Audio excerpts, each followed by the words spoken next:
Assalamualaikum warahmatullahi wabarakatuh. Waalaikumsalam warahmatullahi wabarakatuh. Selamat pagi anak-anak. Pagi, Bu. Nah, di sini Ibu akan menjelaskan tentang jarima dan macam-macamnya. Ada yang tahu jarima itu apa? Tidak, Bu. Jarima itu berasal dari kata jarama.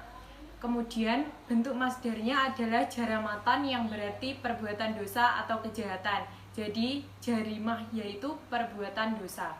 Nah, secara terminologi, jarimah adalah larangan syarak yang diancam oleh Allah dengan hukuman had atau takzir. Sedangkan menurut fuqaha, yang dimaksud dengan kata-kata jarimah yaitu perbuatan yang dilarang oleh syarak, baik perbuatan itu mengenai merugikan jiwa atau harta, benda ataupun yang lainnya. Nah, dari pengertian jarimah itu atau jinayah tidak berbeda dengan pengertian tindak pidana.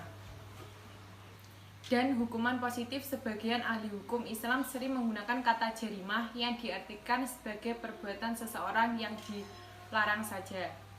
Yang kedua yaitu dasar hukum jarimah. Dasar hukum jarimah itu terbagi menjadi dua. Yang pertama, Al-Quran sebagai sumber dari segala sumber hukum.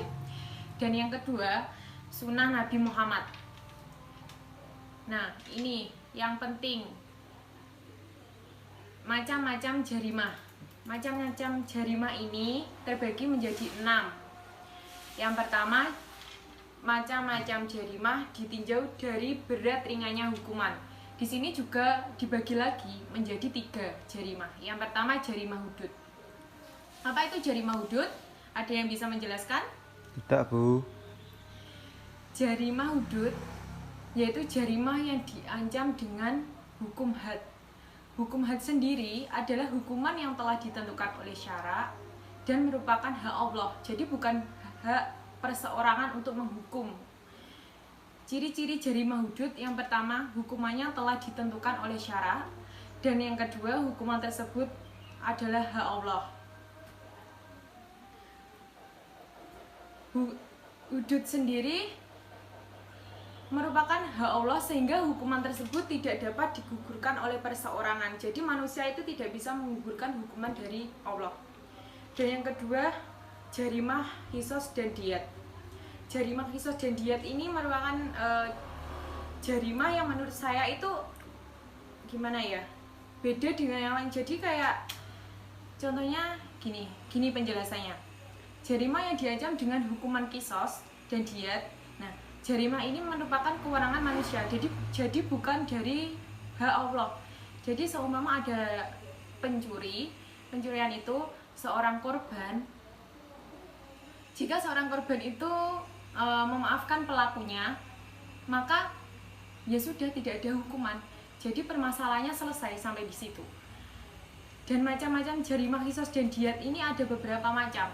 Yang pertama, pembunuhan sengaja,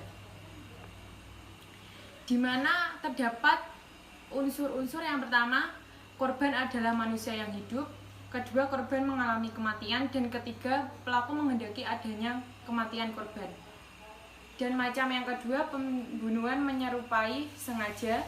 Yang ketiga, pembunuhan karena kesalahan, karena penganiayaan sengaja dan penganiayaan tidak sengaja. Yang ketiga, jarimah takzir.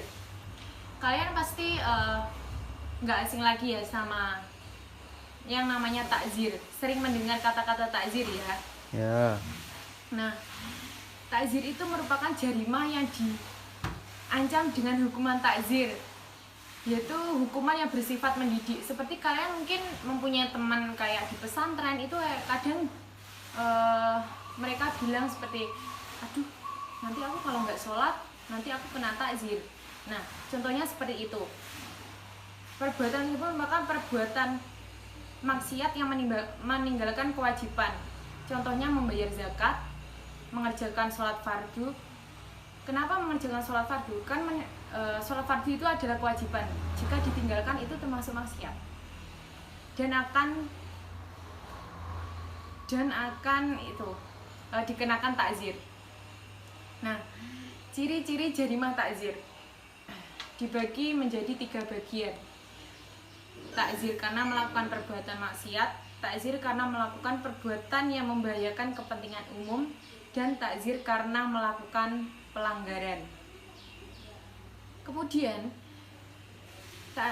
jarimah takzir ini dilihat dari segi hak yang dilanggarnya menjadi 2 bagian. Yang pertama, takzir yang menyinggung hak Allah. Maksudnya gimana? Ada yang tahu nggak gimana takzir yang menyinggung hak Allah? Tidak, Bu. Takzir yang menyinggung hak Allah maksudnya itu semua perbuatan yang berkaitan dengan kepentingan dan kemaslahatan umum seperti penimbunan sembako, penyelundupan. Nah, dan yang kedua, takzir yang menyinggung hak perorangan. Takzir yang menyinggung hak perorangan yaitu bahwa perbuatan tersebut berakibat merugikan orang lain seperti penghinaan dan penipuan. Macam-macam jarimah yang kedua ditinjau dari segi niat. Di sini juga dibagi lagi menjadi 2 macam jarimah. Yang pertama, jarimah sengaja. Jarimah sengaja dilakukan oleh seorang dengan sengaja dan atas kehendak serta ia mengetahui bahwa perbuatan tersebut dilarang dan diancam dengan hukuman. Nah, jarimah sengaja harus memenuhi 3 unsur, yaitu unsur kesengajaan, unsur kehendak yang bebas dalam melakukannya, dan unsur pengetahuan tentang dilarangannya perbuatan. Dan yang kedua, jarimah tidak sengaja.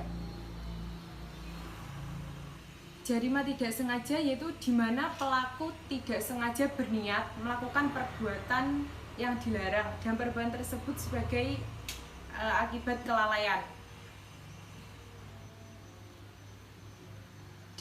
Dari definisi tersebut ada beberapa faktor kesalahan atau kelalaian dari pelaku merupakan faktor penting untuk menentukan apakah jarimah tersebut merupakan jarimah sengaja atau tidak sengaja. Nah, jarimah tidak sengaja atau tidak sengaja itu ada 2 macam. Yang pertama, pelaku sengaja melakukan suatu perbuatan yang akhirnya mengakibatkan jarimah. Contohnya seperti orang yang bertujuan menembak hewan buruan. Nah, tetapi sasarannya itu salah. Sasarannya itu akhirnya pelurunya itu bukan mengenai hewan, tetapi mengenai manusia. Dan yang kedua, contohnya keliru dalam dugaan. Contohnya seorang polisi menembak pelaku kejahatan, ternyata orang yang ditembak bukanlah penjahat, melainkan orang lain. Seperti itu. Dan yang kedua, pelaku tidak sengaja berbuat. Dan jarimah yang terjadi tidak diniatkannya sama sekali. Contohnya seperti ada seseorang yang tidur di sebelah bayi. Nah, tanpa tidak sengaja seseorang itu menindih bayi tersebut sampai ia meninggal. Yang ketiga, macam-macam jarimah ditinjau dari waktu tertangkapnya. Di sini juga terbagi lagi menjadi 2 macam. Yang pertama, jarimah tertangkap basah dan jarimah tidak tertangkap basah. Maksud dari jarimah tertangkap basah ini ada yang tahu nggak? Enggak, Bu. Jarimah tertangkap basah itu jarimah yang pelakunya tertangkap di saat melakukan perbuatan tersebut. Contohnya, ya tadi seperti ada pencuri, tapi polisinya itu tidak tahu sendiri, bukan dari laporan warga. Seperti itu contohnya. Yang kedua, jarimah tidak tertangkap basah, yaitu jarimah yang mana pelakunya tertangkap pada waktu yang tidak berdekatan dengan kejadian. Jadi tertangkapnya itu setelah 1 bulan kemudian baru tertangkap, melainkan sudah dengan lewatnya waktu yang tidak sedikit. Dan selanjutnya, macam-macam jarimah ditinjau dari segi objeknya. Itu juga dibagi menjadi 2 macam. Yang pertama, jarimah perseorangan. Jarimah perseorangan itu sama halnya dengan jarimah qisos. Jarimah qisos itu juga jarimah perseorangan yang pelaku bertujuan untuk melindungi hak perseorangan. Walaupun sebenarnya apa yang menyinggung perseorangan juga berarti menyinggung masyarakat. Dan yang kedua, jarimah masyarakat. yaitu jarimah yang hukuman dijatuhkan kepada pelaku bertujuan untuk melindungi hak masyarakat. Contohnya seperti penimbunan bahan pokok dan korupsi. Dan yang kelima yaitu macam-macam jarimah ditinjau dari segi tabiatnya. Itu jarimah biasa dan jarimah politik. Jarimah biasa yaitu jarimah yang murni tanpa ada landasan politik yang mendasarinya. Sedangkan jarimah politik yaitu jarimah yang merupakan pelanggaran terhadap peraturan pemerintah atau pejabat pemerintah. Dan yang terakhir, macam-macam jarimah dari cara melakukannya. Itu terbagi menjadi dua, jarimah positif dan jarimah negatif. Jarimah positif sendiri adalah perbuatan kejahatan yang terjadi karena melakukan perbuatan terlarang seperti pencurian, zina, pembunuhan sengaja, dan pemukulan. Yang kedua, jarimah negatif. Jarimah negatif itu jarimah yang terjadi karena meninggalkan perbuatan yang diperintahkan. Nah, jarimah negatif ini juga terbagi lagi menjadi dua macam, yaitu jarimah negatif semata-mata dan jarimah negatif yang menimbulkan jarimah positif. Jarimah negatif semata-mata itu menyebabkan timbulnya jarimah lain, seperti contohnya tidak mau melakukan sholat atau puasa. Dan jarimah negatif yang kedua, jarimah negatif yang menimbulkan jarimah positif. Nah, menurut Imam Syafi'i, hal tersebut termasuk sebagai pembunuhan disengaja jika tindakan pelaku ditunjukkan untuk membunuh. Adapun ada yang berpendapat, menurut dua murid Imam Abu Hanifah berpendapat bahwa penahanan tersebut merupakan bentuk pembunuhan disengaja karena kebiasaan manusia tidak mampu bertahan tanpa makan dan minum. Jadi menahan seseorang agar tidak dapat makan dan minum merupakan bentuk pembunuhan. Nah, ada yang ditanyakan? Tidak, Bu. Ya udah, kalau tidak ada, sekian penjelasan dari saya. Apabila ada kurang kelebihnya, saya mohon maaf. Wassalamualaikum warahmatullahi wabarakatuh. Waalaikumsalam warahmatullahi wabarakatuh.